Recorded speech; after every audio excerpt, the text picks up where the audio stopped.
নমস্কার বন্ধুরা, গরম মানেই পটল, ভেন্ডি, ঝিঙে এই রেসিপি আমাদের কাছে চলে আসে। তাই তৈরি করব আজকে একটা ভেন্ডি বা ঢ্যাঁড়সের রেসিপি, যেটা দিয়ে রুটি কিংবা ভাত সব কিছুর সাথে বেশ ভালো লাগবে। এটা কিন্তু পরোটার সাথেও খেতে ভালো লাগে। আপনারা এইভাবে তৈরি স্কুলের টিফিনে বাচ্চাদের, কিংবা অফিসের টিফিনে, কিংবা রাত্রিরে হোক, ডিনারে বা লাঞ্চে, দুপুরে ডাল ভাতের সাথেও খেতে কিন্তু বেশ ভালো লাগবে আজকের এই ভেন্ডির রেসিপিটা। ভেন্ডিটাকে সেই জন্য আমি কেটে নিচ্ছি। আগে ভেন্ডি কাটার আগে আমি ভালো করে ধুয়ে নিয়েছি, আর ভেন্ডিটাকে মোটামুটি 1 কড় সাইজ করে ছোট ছোট টুকরো করে কেটে নিচ্ছি।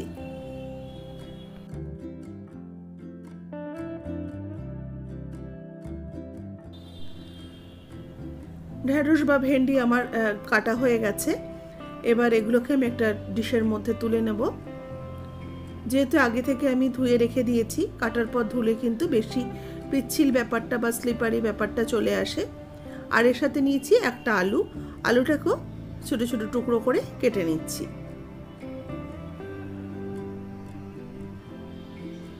মোটামুটি এরকম টুকরো করে আলুটাকে কেটে নিচ্ছি। খুব বেশি বড়ও রাখলাম না, আবার একদম ছোট করেও কাটছি না। এবার কড়াইতে দিয়ে দেব তেল।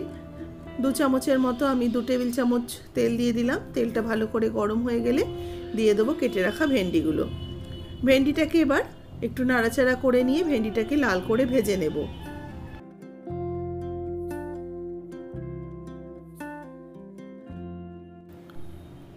ভেন্ডির মধ্যে সামান্য একটু লবণ অ্যাড করে দিচ্ছি, আর সামান্য একটুখানি হলুদ গুঁড়ো দিয়ে দিচ্ছি। হলুদ আর লবণ দিয়ে ভেন্ডিটাকে ভালো করে মিক্সড করে নিয়ে এবার এগুলোকে একটু ভাজা ভাজা করে নিচ্ছি।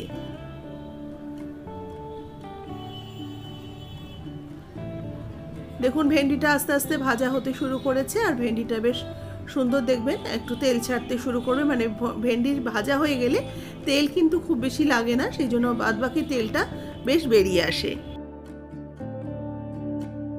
ঢেঁড়সগুলো ভাজা হয়ে গেছে, এবার এগুলোকে উঠিয়ে রেখে দিচ্ছি।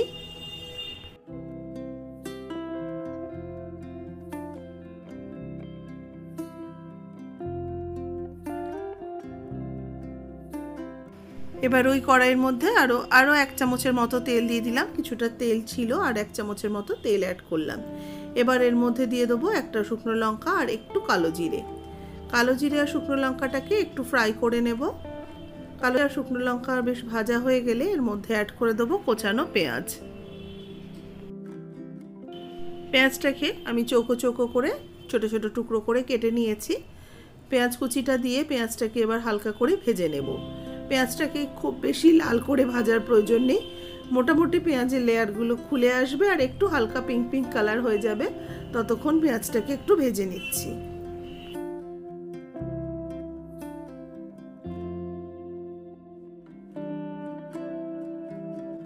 মিনিট দেড়েক পেঁয়াজটাকে ভেজে নিয়ে দিয়ে দিচ্ছি আলুর টুকরোগুলো।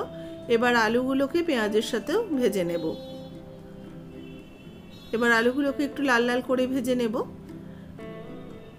আলুর মধ্যে দিয়ে দেবো সামান্য একটু লবণ, যাতে আলুটা ভাজা হতে হতে বেশ একটু নরম হয়ে আসে। আমি এখন কিন্তু একদমই স্বাদ মতো লবণটা অ্যাড করে দিলাম। দিয়ে ভালো করে আলুটার সাথে মিশিয়ে নিচ্ছি। মিশিয়ে নিয়ে এবার এটাকে একটু ঢাকা চাপা দিয়ে হতে দেব। মিডিয়াম টু লো আঁচে রেখে দেবো, যাতে আস্তে আস্তে ভাজা ভাজা হয়ে যায় আর এটা মোটামুটি আলুটা সেদ্ধ হয়ে আসে। মিনিট 2 একটু লো আঁচে রেখেছিলাম। দেখুন, আলু মোটামুটি নরমও হয়ে এসছে, আর একটু হালকা একটা পিঙ্ক কালার আসতে শুরু করেছে পেঁয়াজ আর আলুর মধ্যে।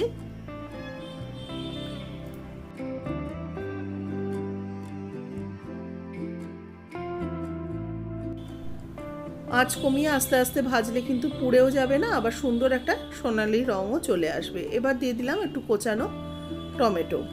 টমেটোটাকেও এবার আলুর সাথে মিশিয়ে নেব। টমেটোটাও আস্তে আস্তে একটু নাড়াচাড়া করতে করতে দেখবেন টমেটোটাও একটু নরম হয়ে আসছে।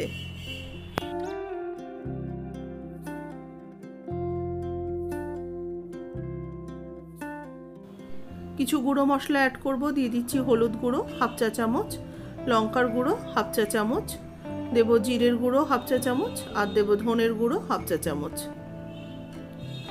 এবার ভালো করে মশলাগুলো, গুঁড়ো মশলাগুলো দেওয়ার পরে এগুলোকে ভালো করে মিশিয়ে নিয়ে আরও একটু ভাজা ভাজা করে নেব। এবার এর মধ্যে ভেজে রাখা ভেন্ডিটা দিয়ে দিচ্ছি। ভেন্ডিটা আগে থেকে ভেজে নিলে কিন্তু কোনো রকম ওই লোট লোট ব্যাপারটা থাকে না, ভেন্ডিটা সুন্দর থাকে। এবার দেখুন মশলার সাথে ভেন্ডি আলুটাকে ভালো করে মিশিয়ে নেব।